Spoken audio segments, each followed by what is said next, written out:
Selamat datang di sebuah konten baru saya. Oke. Didesain untuk membawa saya kembali ke jalan yang lurus. Asik. Istora Senayan, Jakarta.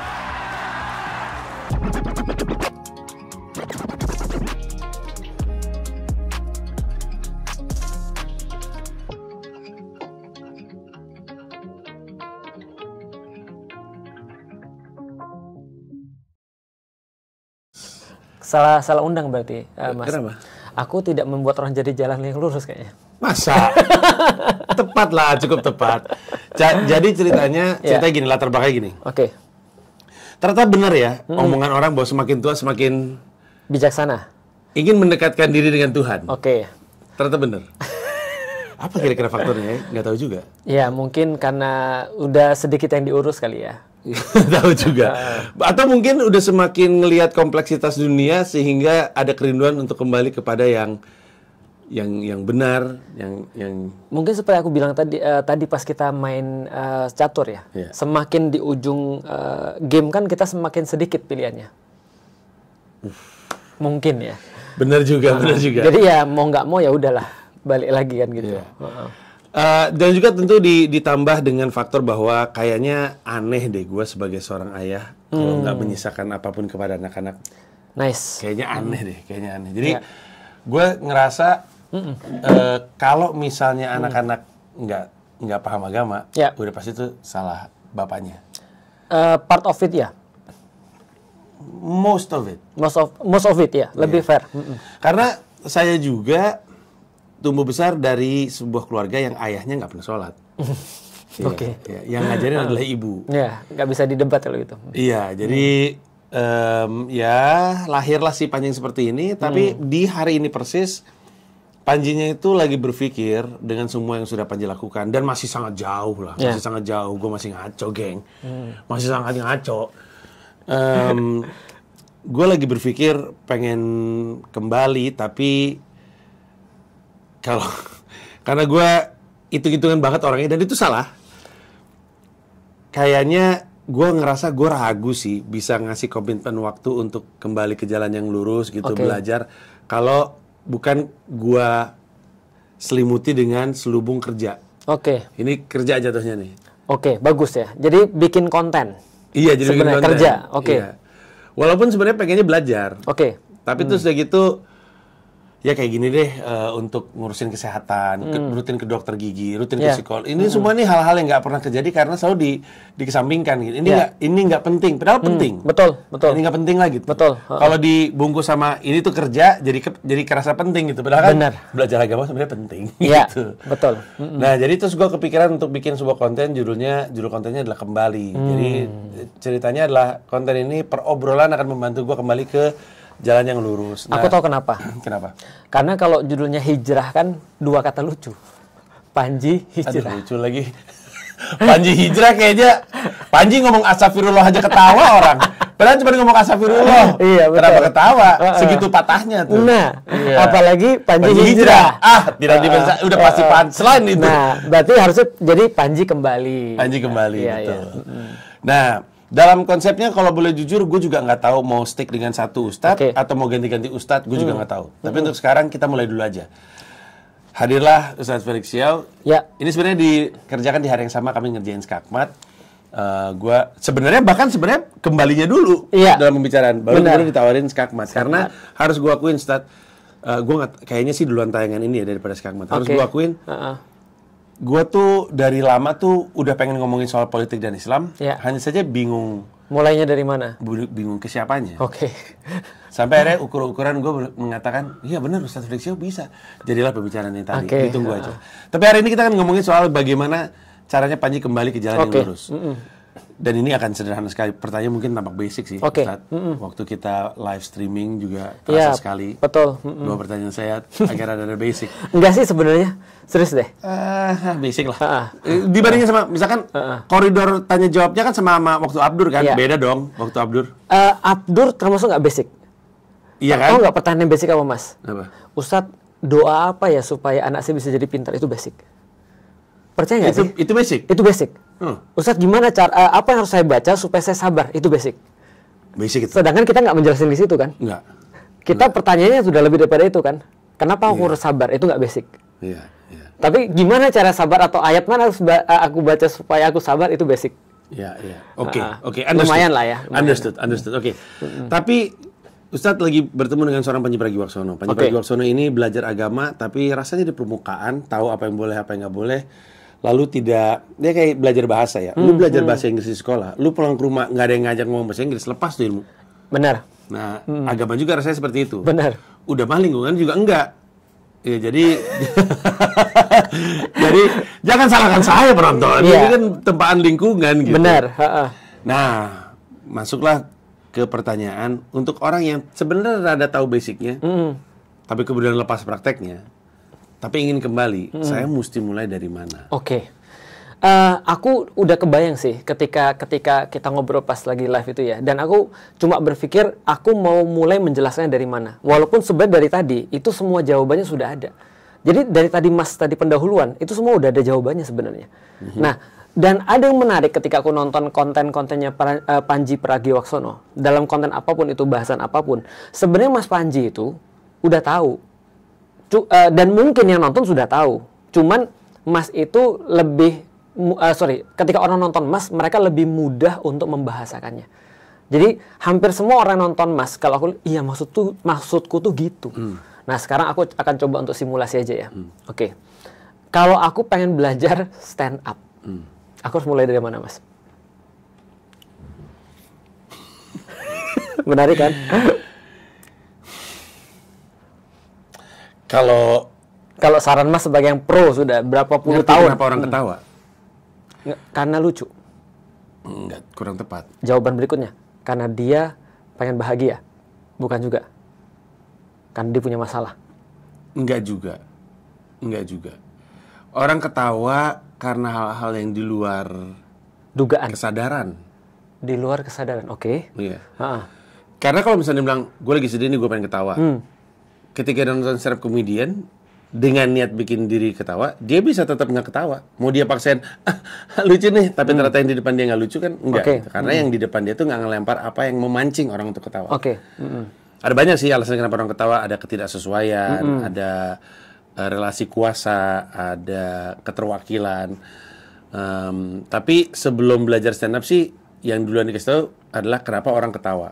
Baru kemudian kita mulai ngomongin, kalau kita tahu itu adalah alasan orang ketawa, mari kita meniti jalan menuju itu. Itu kurang lebihnya. Itu jawabannya tuh. Percaya nggak percaya, Mas? Masa? Serius nih. Aku nggak ngarang, serius. Dan bener kan, sesuai dengan yang aku bilang kan. Karena gini, nih aku langsung masuk pada intinya ya. Di dalam Al-Quran, Allah ngasih tahu kepada Nabi Muhammad tentang kerjaannya tuh apa. Jadi kerjanya Rasul itu apa? Jadi job desk-nya udah langsung dikasih tahu. Dan job desk-nya Rasulullah yang dikasih tahu oleh Allah adalah dalam surah Al-Jumu'ah, huwallazi ba'atsa fil ummiyina rasulan minhum yatlu 'alaihim ayatihi wa yuzakkihim wa yu'allimuhumul kitaba wal hikmah. Ada 4 jadi. Nah, 4 ini bisa dibagi 2 nih. Tanganku bisa kayak gini loh, Mas. Nah, yang pertama bisa nggak? Bisa. Klingon berarti. Klingon, betul sekali. Nah, jadi yang pertama, bukan Klingon, Spock tuh apa ya? Oh ya, ini apa, Spock ya? Iya, itu pokoknya. Nah, jadi yang pertama adalah yatlu 'alaihim ayatihi, ini adalah dalam bahasa Indonesia membacakan ayat-ayat Allah. Nah, Vulkan. Oke, lanjut. Oke. Vulkan. Apa Vulkan? Vulkan yang bisa gini. Vulkan, iya benar, Vulkan. Membacakan ayat-ayat Allah. Yang kedua adalah memberikan sebuah penyucian terhadap hati manusia. Yang ketiga, mengajarkan mereka Alkitab. Yang keempat, mengajarkan kepada mereka hikmah. Nah, ternyata bukan ini yang dimaksud, bukan makna literal yang dimaksud. Tapi yang dimaksud adalah membacakan ayat-ayat Allah adalah memberikan orang kesadaran. Kalau gampangnya sekarang adalah dari tidak tahu menjadi tahu. Kognitifnya dilatih. Yang kedua adalah wa yuzakkihim, dari orang tidak mau menjadi mau. 2 ini kalau digabung adalah non fisik. Ini why. Makanya tadi aku tanya pada Mas, kalau aku pengen belajar stand up, dari mana aku belajar? Kamu harus ngerti kenapa orang ketawa. Kenapa? Itu adalah pertanyaan pertama orang yang mau belajar. Jadi ketika kenapa yang sudah tahu, orang baru bisa masuk ke how to. Betul. Kalau misalnya dia how to duluan baru why, problematika kayak Indonesia. Karena orang Indonesia belajar Islamnya adalah how to dulu. How to maksudnya ke fikih. Sholat tuh begini atau begini. 11 rakaat atau 24 rakaat. Jadinya ribut. Tapi kalau orang bahas tentang why, mereka jarang ribut. Itulah kenapa orang pergi ke diskotik, katanya sih, kata cerita aku. Katanya sih. Daripada aku dipindah kan? Iya. Katanya sih. Tanya sama saya aja. Gimana Mas? Kalau orang di diskotik, apa mereka pernah ribut bagaimana cara mabuk? Nggak ada. Karena mereka sudah tahu kenapa kita mau mabuk, Iya. kenapa kita mau sober kan gitu kan ya. Itu udah cukup bagi mereka untuk berbeda-beda walaupun tetap satu tujuan. Aduh, Ustaz. Kan mereka maunya mabuk. Nggak pernah kan ada orang yang sok fikih dalam tanda kutip, lu mabuk anggur merah atau anggur putih? Apaan sih lu? Lu ngapain sih? Itu dosis lu berapa sih? Vodka, gin atau apa sih? Yang penting kita mabuk kan. Nah, orang mabuk bersama itu bisa bareng-bareng karena mereka tahu alasan kenapa mereka mabuk. Ada yang lari dari rumahnya, ada yang lari dari hidupnya, tapi mereka tahu bahwasanya aku mau kabur. Nah, belajar juga sama. Kalau orang nggak ngerti why, itu problematika sih sebenarnya. Ini menarik sekali karena orang tuh banyak yang mempertanyakan kenapa saya takut hantu. Sampai sekarang? Lumayan. Takut hantu? Iya. Gini, saya coba jelasin ya Ustaz. Okay. Ini masih ada hubungan sama mabok. Oke. Ustaz tanya, kenapa lu mabok? Karena saya masih suka minum. Oke. Ada banyak alasannya. Salah satunya? Sedih. Sedih karena lama ninggalin anak-anak itu satu ya. Oke. Ya. Satunya lagi itu takut. Oke. Jadi saya dapat informasi rumah saya ada penunggunya. Oke, yang sekarang? Yang sekarang. Oh, panggil aku dong. Siapa tahu bisa kenalan. Nggak mau. Ntar malah bawa barang kita. Soalnya itu rumah kosong kan. Rumah itu kosong. Kami semua udah pindah ke New York. Iya. Oh, rumah yang sekarang di Indonesia? Rumah yang di Indonesia. Oke. Iya, rumah Indonesia.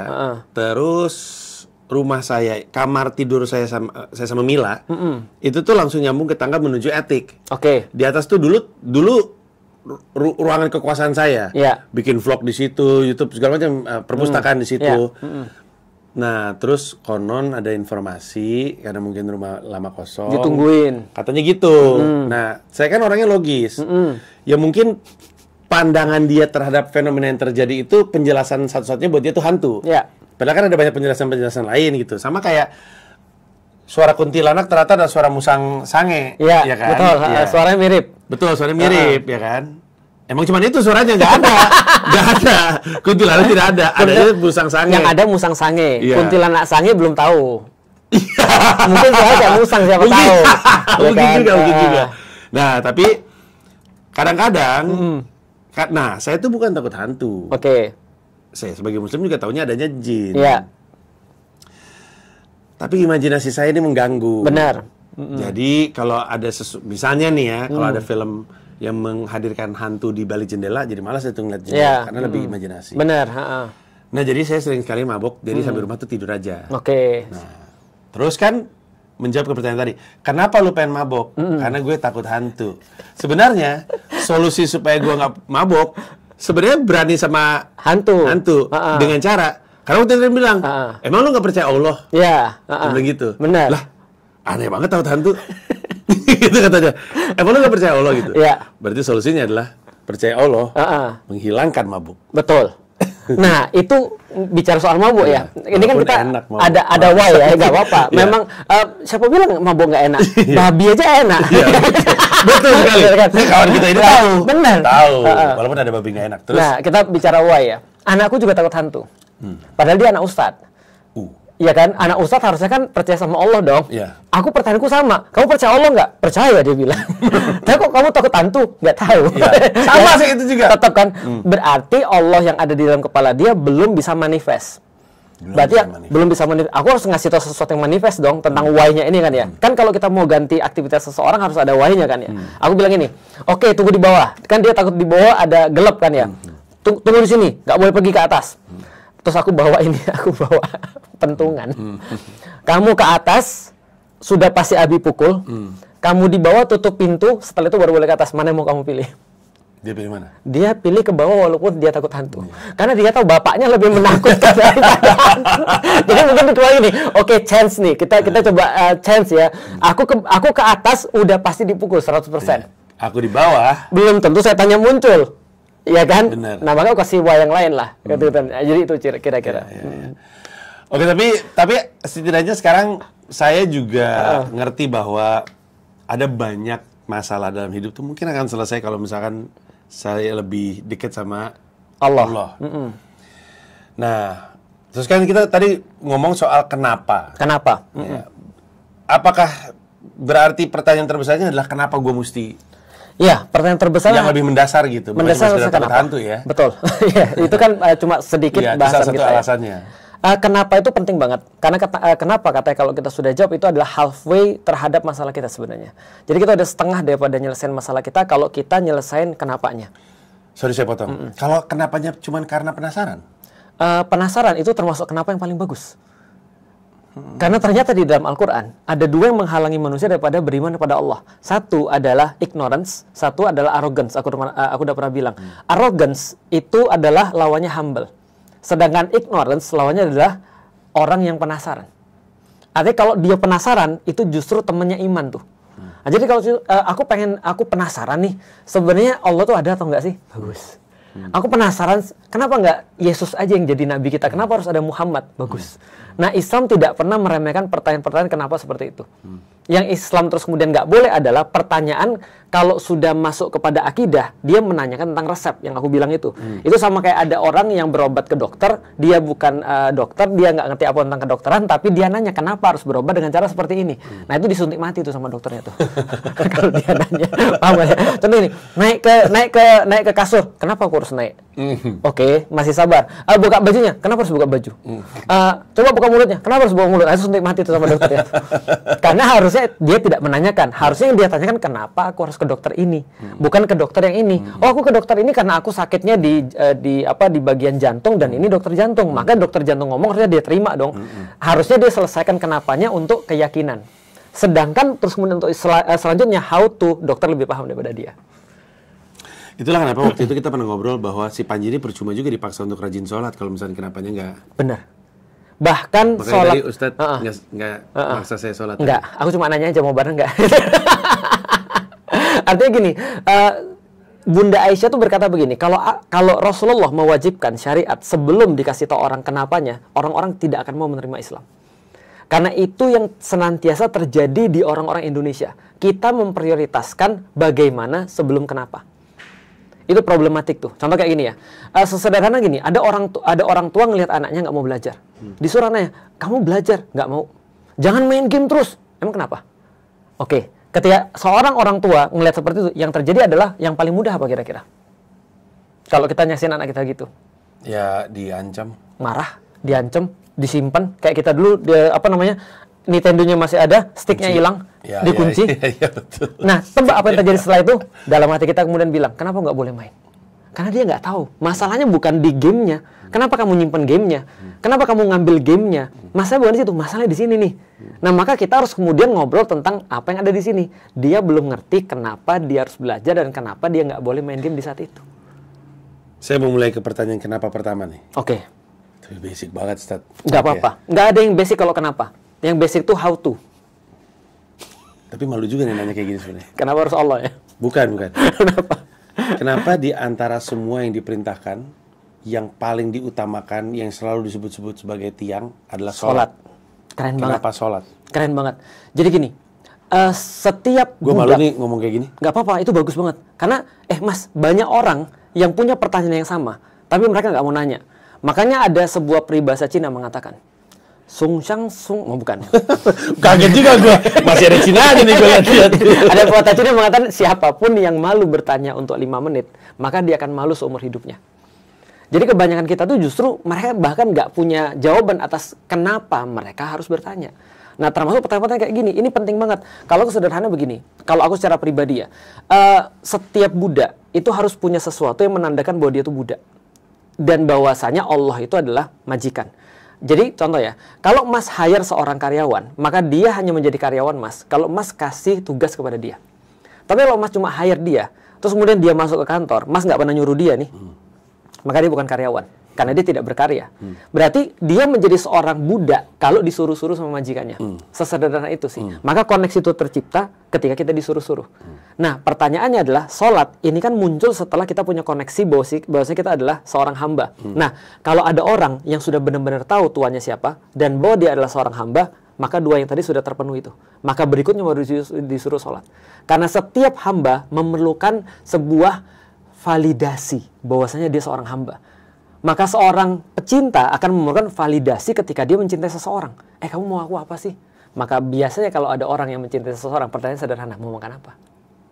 Kamu mau pergi kemana? Dengan kata lain dia cuma bilang ini, kamu mau aku apa? Maka ketika dia sudah punya rasa cinta itu, koneksi itu, maka dia bilang sama Allah, ya Allah aku harus apa?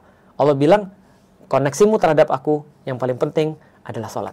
Maka pertanyaannya berganti, karena kita sudah menyelesaikan kenapa, pertanyaan berganti menjadi bukan kenapa harus sholat. Tapi pertanyaannya adalah, bagaimana cara sholat yang menyenangkan engkau ya Allah? Nah itu, jadi pertanyaan berganti itu, karena udah selesai kenapanya di sini. Nah jadi, meyakini ayat-ayat Allah atau membaca ayat-ayat Allah adalah membuat orang yakin bahwasanya Allah tuh di sini nih posisinya bos, dan juga membuat kita humble down. Ini maksudnya adalah mensucikan diri kita. Sama kayak gini mas, perumahan yang bagus itu ditentukan dari itu loh mas, gapuranya mas. BSD itu gapuranya piramid terbalik.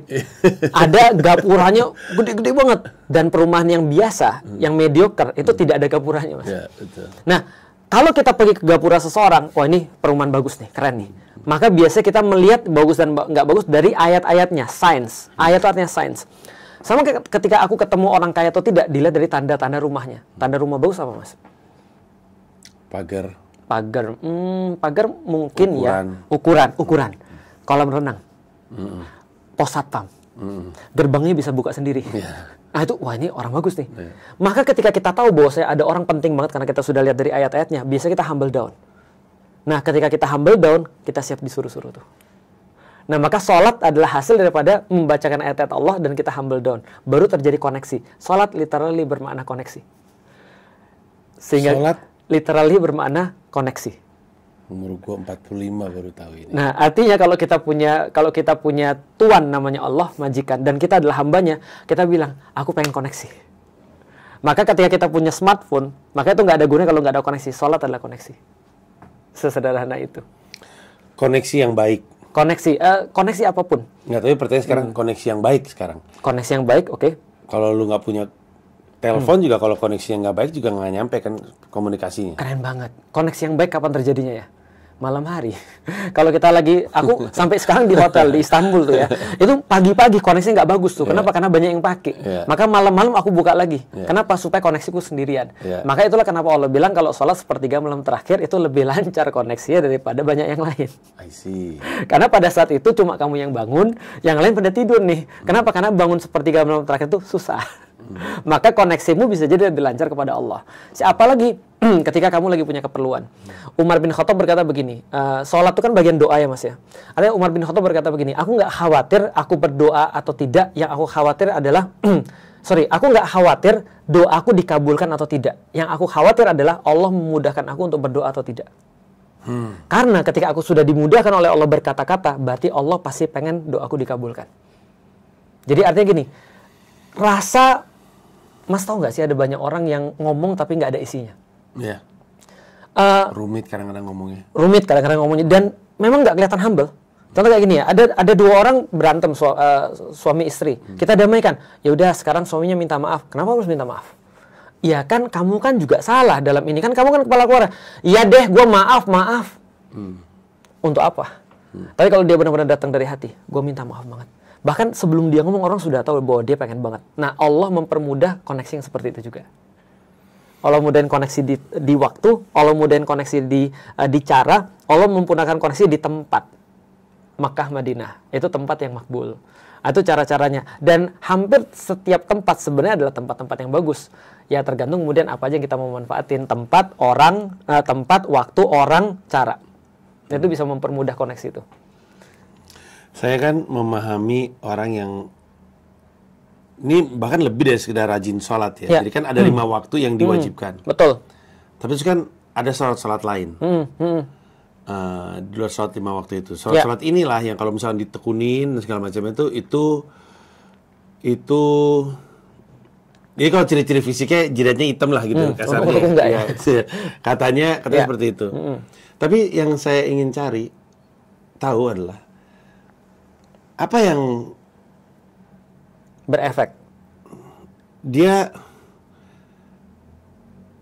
Saya thinking out loud. Dia ingin jadi, karena dia cinta sama Allah, dia ingin ketemu mulu nih. Dia ya kayak orang jatuh cinta pengen WhatsApp mulu. Betul, pengen betul. telepon mulu. Betul. Di luar yang udah disepakati. Pokoknya sebelum berangkat kita telepon, lagi makan siang telepon, tapi di luar itu saking pengennya dia menghubungi terus. Iya. Dengan tujuan dia nggak ditinggal pacar kan? Iya. Dalam hal ini dia nggak ditinggal sama Allah. Iya. Jadi orang semakin sering sholat, semakin rajin 5 waktunya dan sholat sunnahnya. Yang dia cari berarti ketenangan. Iya. Akan tidak ditinggal sama Allah. Salah satunya, apapun yang terjadi dalam hidupnya dia tahu Allah sayang sama gue. Allah nggak akan ngapa-ngapain yang membuat gue karena gue kita gini banget gitu. Iya. Itu yang dicari. Salah satunya itu. Salah jadi satunya. Tenang berarti. Menurutku gini ya. Ada pertanyaan sederhana yang sering aku coba tanyain pada orang-orang yang beribadah. Apakah orang sholat lantas jadi soleh? Ataukah dia soleh lantas jadi sholat? Menarik nih. Apakah sholat dan jadi soleh? Atau soleh kemudian dia sholat? Apakah, kalau pertanyaan Mas kita jadi gini. Apakah karena sholat dia jadi mencintai Allah? Atau dia mencintai Allah karena itu dia sholat? Harusnya yang kedua ya? Yang kedua. Kebanyakan orang Indonesia, sholat lah nak. Supaya kamu tuh jadi anak soleh. Sholat itu bukan penyebab soleh, tapi soleh adalah soleh adalah bukan hasil daripada sholat, tapi soleh adalah hasil daripada orang yang mencintai Allah sebenarnya. Maka ketika dia soleh, dia baru sholat. Bukan sebaliknya, dia sholat baru jadi soleh. Sorry maaf, tapi kan rumit ya, karena kan jatuh cinta nggak bisa dipaksa. Bener. Jatuh cinta nggak bisa dipaksa, tapi jatuh cinta bisa dibiasakan. Ih.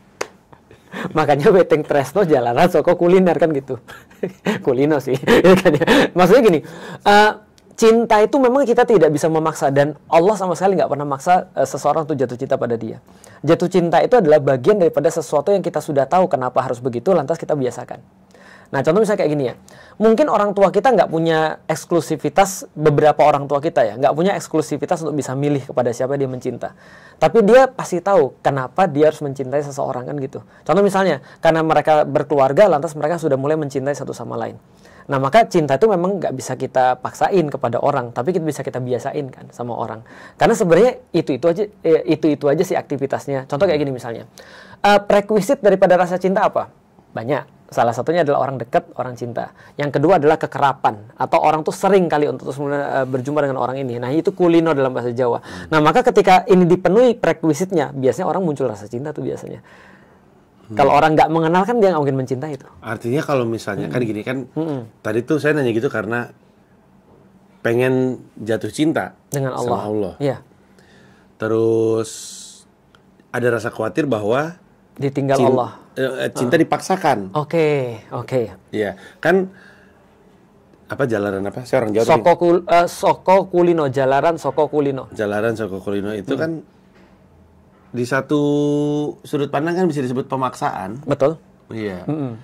Dan maksain sesuatu ada keterpaksaan ada keengganan jadinya ketiadaan rasa. Bagus. Keren banget. Oke, kalau gitu kita bahas gini. Mas pernah baca teori habits, manapun teorinya? Iya, yang apa Stephen Covey. Stephen Covey atau Atomic Habits yang sekarang lagi Habits, James Clear dan seterusnya. Aku juga nulis buku tentang habits. Pada intinya adalah gini, dikatakan pemaksaan kalau itu adalah di luar daripada kesadaran kita. Di luar dikatakan pemaksaan kalau di luar oke. Tapi kalau di dalam kesadaran kita itu namanya memaksakan. Memaksakan tidak selalu salah dong. Enggak, disiplin itu. Karena, betul. Memaksakan itu formnya yang paling bagus adalah disiplin. Itu memaksakan diri karena kita tahu ini baik bagi kita. Nah, di dalam Islam ada namanya proses pembiasaan atau pendisiplinan itu. Salah satunya caranya dengan sholat. Jadi apakah orang sholat semuanya harus menemukan rasa cinta pada Allah dulu? Jawabannya tidak juga sih. Kadang-kadang ada orang yang levelnya memang aku sholat karena ini kewajibanku. Nah, tapi menurutku ya, itu adalah proses. Jadi aku juga nggak nyalain orang kalau ada yang sholat cuma gara-gara dia kewajiban aja. Tapi bentuk form yang paling bagus seperti yang aku ceritakan tadi. Ketika seorang hamba meyakini bahwa dia seorang hamba dan dia punya Allah, maka dia perlu validasi bahwasanya dia hamba. Maka dia tanya pada Allah, ya Allah aku disuruh apa? Maka Allah bilang, sholat. Ya udah aku sholat. Dan di titik itu nggak menjadi beban bagi dia karena ini adalah pernyataan cinta dia pada Allah. Jangan kan disuruh sholat misalnya, disuruh yang lain juga dia mau. Gitu kan ya, kalau dia jatuh cinta kan gitu kan ya. Sama kayak ada seorang ibu-ibu misalnya. Ada seorang mohon maaf ya kemarin ini mungkin berbeda pendapat tapi oke lah coba kita bahas sebagai contoh. Ada orang memilih child free misalnya. Ketika ada orang memilih child free, bagi kita juga nggak ada masalah kalau dia memilih child free sebenarnya. Cuman menjadi problem ketika dia merendahkan perbuatan atau aktivitas para ibu-ibu. Dia bilang, ibu-ibu harus ngurusin anak kayak gini-gini. Coba lu bayangin betapa nggak produktifnya dan segala macam. Ibu-ibu marah dong. Karena bagi ibu-ibu, aku melakukan ini out of love. Kenapa aku nyebokin anakku? Karena aku sayang sama dia. Kenapa aku terus kemudian mau bangun malam-malam dan aku merasa senang? Iya susah, iya, tapi aku senang. Nah itu orang yang jatuh cinta tuh begitu tuh. Iya betul. Jadi kita nggak bisa nyalain practically, kita nggak bisa nyalain hampir apapun orang yang sudah jatuh cinta. Pertanyaannya kita mau jatuh cinta pada siapa? Nah dan memang tidak bisa dipaksa, walaupun bisa dibiasakan. Dan sebenarnya untuk menunjukkan kecintaan kita masih bisa nggak usah ngomongin di luar sholat ya. Ya. Menunjukkan kecintaan juga bisa dilakukan di dalam sholat itu sendiri dengan bacaannya yang lebih baik. Betul. Suratnya yang lebih impresif untuk Allah gitu. Jadi tapi itu level tinggi sih. Menurutku level pertama-tamanya sih yang paling harus dilakukan itu adalah sebenarnya khusyuk. Itu pertanyaan selanjutnya. Menciptakan kehusukan. Oke. Karena nggak gampang ya. Ada 2. Oke. 1, mengingat mati. 2, mengingat bahwa dia akan jumpa dengan Allah. Dengan kata lain, Mas punya masalah. Pertanyaannya adalah, masa punya masalah dulu baru kita khusyuk? Ya, aku gitu sih. Sering gitu sih. Harus dilakuin. Ntar ketika masalahnya udah lewat, boro-boro khusyuk, ya sholatnya juga hilang. Aku manusia dan aku gitu. Aku punya terakhir ketika bulan Ramadan aku punya problematika. Aku gak usah cerita di sini. Tapi problematika itu membuat aku akhirnya sholat dan minta pada Allah. Ya Allah, kalau nggak gini ya Allah, habis nih ya Allah segala macam. Itu membuat aku minta. Dan alhamdulillah masalah itu terselesaikan. Dan aku yakin mungkin salah satu yang membuat aku selesai adalah kehusyuanku ini. Karena aku benar-benar berharap pada Allah. Dan mungkin aku berharap bukan hanya berharap pada Allah, tapi menjadikan itu sebagai kalau ini sholat yang terakhir, apa yang pengen aku lakukan sih dalam sholat ini sebenarnya. Nah khusyuk itu di dalam Al-Quran, alladzina yazunnuna annahum mulaqu rabbihim wa annahum ilaihi raji'un. Akhirnya dia yakin bahwasanya dia akan berjumpa dengan Allah dan kepada Allah dia dikembalikan. Kalau antum pernah mimpi mau mati, Mas? Pernah. Di mimpi itu apa yang antum lakukan, Mas? Di mimpi itu mimpinya sakit. Iya, terus antum mau mati kan? Iya. Yang antum lakukan apa tuh waktu itu? Bangun. Tahu apa yang aku lakukan, Mas? Apa? Aku bilang sama kakakku, aku maafin kamu. Serius. Itu cuma terjadi dalam mimpi tuh. Kenyataan nggak pernah terjadi. Serius, karena aku merasa mau mati. Dan di situ ada kakakku. Ternyata di alam bawah sadarku aku benci banget sama dia. Ketika aku terus mau mati, aku bilang aku maafin kamu. Karena aku nggak mau mati dengan membawa rasa itu. Setelah itu beberapa waktu kemudian dia masuk Islam. Wow. Artinya maksudnya gini, kita tahu yang kita mau lakukan sebelum kita mati itu jelas banget. Karena kita tahu waktunya terbatas, kita tahu apa yang paling kita perlukan yang selama ini mungkin kita denying. Nah, sholat itu aku yakin akan menjadi top of the list ketika kita mau mati. Selain sholat, apalagi kata Allah, sedekah. Itu orang pasti akan lakukan. Makanya banyak orang-orang mau mati, itu bisa ngeluarin sedekah, Mas. Iya benar. Karena dia tahu ini cara paling mudah untuk dia dapat pahala kan. Tinggal keluarin duit. Sholat kan perlu waktu. Sholat kan perlu wudhu. Keluarin duit, tinggal keluarin duit aja. Ya tapi bukan cuma itu ya. Saya masih di dalam topik sholat. Sebenarnya, kalau sholatnya mau benar-benar bagus koneksinya, maka pengondisian menuju sholat itu krusial sekali. Banget. Pengondisian menuju sholat itu sangat krusial sekali. Iya. Dan pengondisian menuju sholat itu bahkan dimulai dari pikiran dulu. Iya betul. Makanya itu. Makanya saya suka bingung sama orang yang bisa langsung mengondisikan diri untuk sholat. Ini dengan asumsi saya percaya sholatnya itu bagus ya. Betul. Bukan yang apa ya? Bukan karena kewajiban. Ya bukan karena bukan sesuatu yang mekanik ya. Ada orang yang memang bisa langsung masuk aja dengan. Saya ambil contoh ini contoh yang aneh ya. Saya ngomongin Reza Rahadian. Ya. Reza Rahadian itu bisa keluar masuk khusuk dalam berperan tuh ekstrim banget. Iya. Dia bisa lagi saya ngelihat Ernest Boris ngelihat waktu syuting Rudy Habibie. Saya ngelihat dia acting sama Chelsea. Hancur mukanya, nangis, kereta lewat, masuk, terus tadi kita ngomong sampai mana ya gitu. Terus lah Aneh banget. Jadi orang yang berbeda ya. Iya, langsung udah keluar aja gitu. Ngobrol-ngobrol, ketawa-ketawa persis. Reza udah siap lagi. Oke, siap. Dia masuk situ lagi, wup, langsung khusuk lagi. Jadi itu kan skill ya. Betul. Itu skill. Tapi skill itu pasti datang dipelajari. Betul, dengan waktu. Ya. Nah, apa yang orang lakukan untuk membantu dia mengondisikan dirinya segera khusuk gitu? Bisa ganti stance gitu. Iya, bisa cepet aja. Kayak Ustadz aja tadi. Kelar kita ngobrol. Habis main catur, guys. Makan, masuk. Saya asumsikan pasti soal kehusukan di atas rata-rata lah gitu. Betul. Tapi kan itu juga, gue nggak bisa sih kayak gitu. Tadi aja. Mungkin Ustadz, mungkin. Kalau Ustadz nunggu lebih lama dikit lagi, mungkin saya ikut sholat. Oh, iya. Aku langsung berkhusnudzon tadi pas sholat. Mas Panji punya waktu sampai maghrib. Iya kan, karena ini kan bukan tempat tinggal Mas kan. Mas di sini bisa, Mas tau nggak? Mas di sini bisa dijamak terus. Maksudnya? Selama Mas di Indonesia, Mas kan tinggalnya sekarang di Amerika. Iya betul. Bisa dijamak terus loh Mas. Oh masa? Serius? Iya, tapi itu kan ngakalin ya. Nggak ngakalin. Masa? Itu sah. Itu sah. Oh iya. Serius. Nanti kita bahas nanti di belakang lebih teknisnya ya. Oke. Aku bahas dari dua hal. Pertama dari film Avengers. Film Avengers. Hulk pas ditanya sama orang, sama siapa nanya? Iron Man atau siapa ya? Kok kamu bisa berubah secepat itu? Dia bilang, always angry. Betul. Captain America. Iya. Hidup manusia sebenarnya itu adalah di-set untuk khusyuk terus. Maka sebenarnya kemampuan orang-orang kayak aku yang diperlukan, idealnya aku adalah justru bisa men-switch antara khusyuk dengan satu titik dengan khusyuk dengan cara yang lain. Contoh misalnya kayak gini ya. Orang-orang bingung dengan orang-orang muslim, karena orang-orang muslim ini bisa jadi tokoh pribadi yang sangat unik sekali. Umar bin Khattab itu diceritakan, di siang hari dia seperti singa, malam hari seperti rahib. Pertanyaannya, apakah cuma malam hari ketika dia sholat, lantas dia khusyuk, di siang hari ketika dia memimpin sebuah negara, maka dia tidak khusyuk? Jawabannya tidak, dia selalu khusyuk. Cuma bentuk khusyuknya berbeda.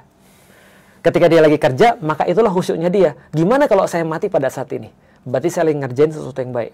Saya nggak membuat sesuatu kemudian tanda tangan yang salah. Saya nggak korup dan seterusnya. Itu khusyuknya bagi dia. Ketika dia sama temannya, dia ketawa-ketawa terus kemudian sangat riang sekali. Bagi dia itu adalah bagian khusyuknya. Karena ketika dia ketawa sama orang, dia lagi menyampaikan pada orang nih, bahwasanya Islam tuh nggak sesedih yang kamu duga loh. Karena ada orang-orang yang mungkin tingkat khusyuknya belum sampai kayak gitu. Dia jelasin, di dalam Islam, saudara-saudara sekalian, tertawa dan tersenyum adalah bagian daripada sunnah. Tapi dia sendiri nggak ketawa ketika menjelaskan itu. Gimana orang mau percaya? Orang mau mikir, apa jadi Islam tuh harus jadi susah kayak dia? Gitu. Nggak sih maksudnya? Nah, sehingga orang nggak, nah semua itu adalah bagian daripada khusyuknya itu. Itu yang pertama. Jawaban yang kedua adalah trigger. Kalau yang dimaksud khusus adalah khusyuk untuk sholat, maka sholat itu ada trigger-triggernya. Contohnya misalnya, wudhu itu trigger. Maka setiap kali wudhu, dalam perasaan kita menghadirkan, kita lagi mau menghadap Allah nih. Maka kita bersihin semuanya. Itu trigger. Takbir itu trigger banget sih. Makanya setiap orang perlu trigger kan ya. Mas, saya ngerasa nggak sih?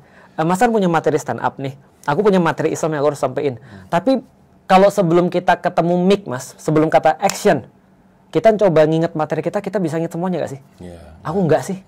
Aku nggak tahu loh sequence-nya apa yang harus aku sampaikan. Padahal materi Muhammad Al-Fatih itu aku sampaikan ratusan kali. Tapi kalau disuruh nyampein sebelum aku di panggung ya, itu blank. Sekarang aku ngerti triggernya apa. Triggernya adalah ada mic di depanku. I see. Assalamualaikum warahmatullahi wabarakatuh. Oke, trigger tuh sudah. Itu udah muncul otomatis tuh. Jadi harus ada triggernya tuh. Wow, bahkan acting pun gitu. Saya tadi sambil Ustadz ngomong, saya jadi ngerti kenapa mungkin Reza kayak gitu. Action trigger itu bukan cuma itu. Waktu kita Boris, saya Ernest, Reza lagi ngobrol, itu kan ruang tunggu. Ruang tunggu ini bukan set. Semuanya serba modern. Semuanya serba modern.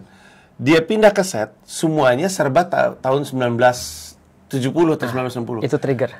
Semuanya udah sesuai, dia langsung masuk, semua orang bajunya pada zamannya, dia dengar action, masuk dia. Itu dia tadi. Mas tahu triggernya Mas bisa lari konsisten apa?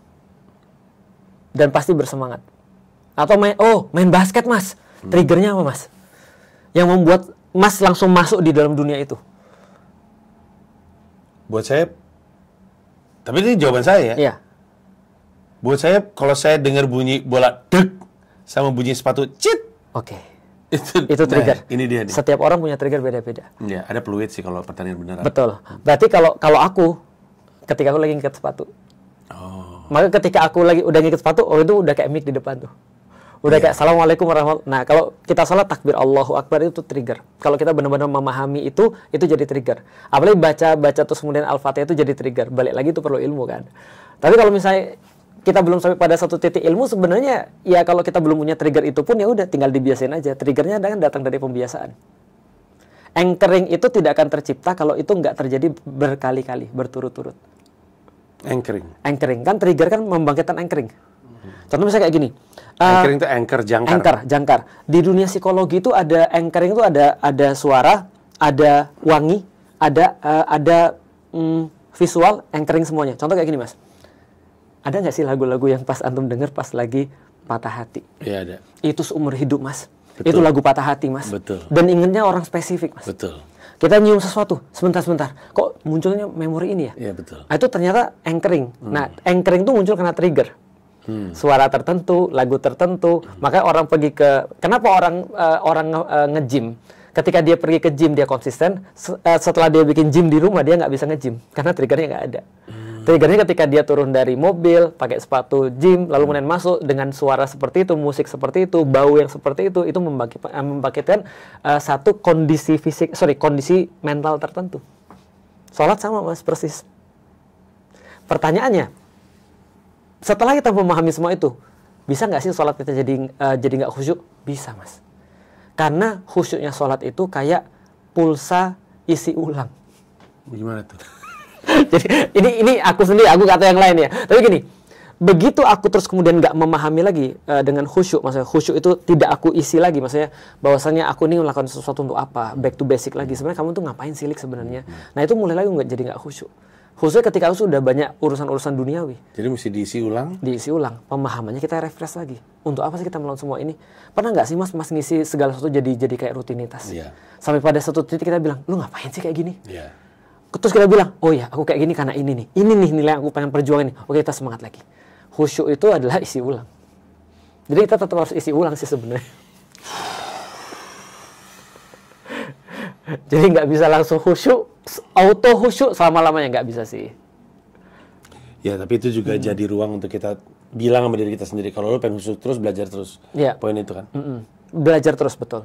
Dan artinya di titik itu nanti Mas, khusyuk itu menjadi tidak penting lagi karena Mas sudah memang merasa bahwa inilah koneksiku dengan Allah. Artinya itu sudah merupakan, balik lagi, merupakan konsekuensi daripada sholat. Bukan menjadi syarat bagi sholat. Target saya, yang ideal bagi saya, adalah menjadi Bruce Banner, tapi dalam Islam. Artinya... Keren banget. Iya, artinya gue nggak butuh untuk mengkhusyukkan diri. Betul. Gue bangun tidur udah khusyuk. Itu dia. Udah jadi kayak Hulk, I'm always angry. Iya, tapi ini I'm always khusyuk. Betul banget. Ustadz, saya nggak bisa ngajak ngobrol lebih panjang lagi karena keterbatasan waktu. Siap. Tapi udah pasti lahir pertanyaan-pertanyaan baru, angle-angle baru. Mungkin kita akan ngobrol lagi. Pastinya Mas. Dan aku nitip tadi yang apa yang sudah diomongin yang di awal. Mas tadi tanpa sadar loh di awal ngomong bahwasanya kita harus mulai sesuatu dengan yang paling mudah dan yang paling menyenangkan bagi kita. Menurutku belajar Islam juga sama. Jadi belajarlah yang paling menyenangkan bagi Mas. Mas nggak perlu repot dengan referensi, nggak perlu repot dengan apapun. Islam itu adalah tentang personal, perjalanan personal. Tentang apa yang menjadi itu sebenarnya perjalanan kita pribadi. Nah berarti yang pribadi itu senantiasa dimulai dari yang paling mudah, yang paling enjoy bagi kita. Itu aja sih. Saya ingat. Makasih banyak Ustaz. Terima kasih. Assalamualaikum. Waalaikumsalam warahmatullahi wabarakatuh.